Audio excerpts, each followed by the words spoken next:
രാജസ്ഥാനിൽ അമ്മയും 3 വയസ്സുകാരിയായ മകളും മരിച്ചതിനെക്കുറിച്ചുള്ള വാർത്തയാണ്. ഇതിൽ അമ്മ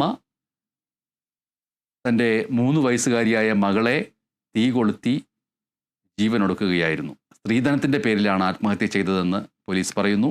സ്ഥലത്ത് നിന്ന് ആത്മഹത്യാക്കുറിപ്പും കണ്ടെടുത്തിട്ടുണ്ട്. അധ്യാപികയായ സഞ്ജു ബിഷ്ണോയ്, മകൾ യശസ്വി എന്നിവരാണ് മരിച്ചത്. വീട്ടിൽ നിന്ന് പുക ഉയരുന്നത് കണ്ട അയൽവാസികൾ എത്തി നോക്കിയപ്പോഴാണ് പൊള്ളലേറ്റ് മരിച്ച നിലയിൽ ഇരുവരെയും കണ്ടെത്തിയത്.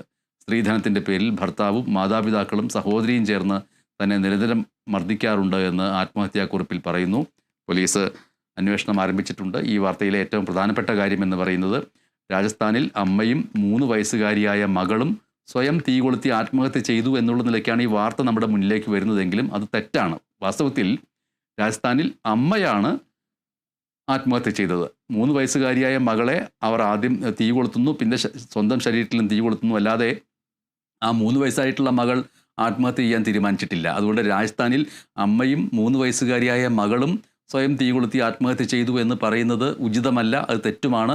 അമ്മ ആയിരിക്കും പ്രായപൂർത്തിയായിട്ടുള്ള ഒരാൾ എന്നുള്ള നിലയ്ക്ക് ആ രീതിയിൽ ജീവനൊടുക്കാനുള്ള തീരുമാനം എടുത്തിട്ടുണ്ടാവുക. അല്ലാതെ 3 വയസ്സുകാരിയായ മകൾ അങ്ങനെ തീരുമാനിച്ചിട്ടുണ്ടാവില്ല. അതുകൊണ്ട് രാജസ്ഥാനിൽ അമ്മ തൻ്റെ 3 വയസ്സുള്ള മകളെ തീ കൊളുത്തി, സ്വന്തം ശരീരത്തിലും തീ കൊളുത്തി ആത്മഹത്യ ചെയ്തു അല്ലെങ്കിൽ ജീവനൊടുക്കി എന്ന് പറയാവുന്നതേ ഉള്ളൂ. എന്തായാലും ആത്മഹത്യ ഒന്നിനും പരിഹാരമല്ല എന്ന കാര്യം ഓർമ്മിപ്പിക്കട്ടെ.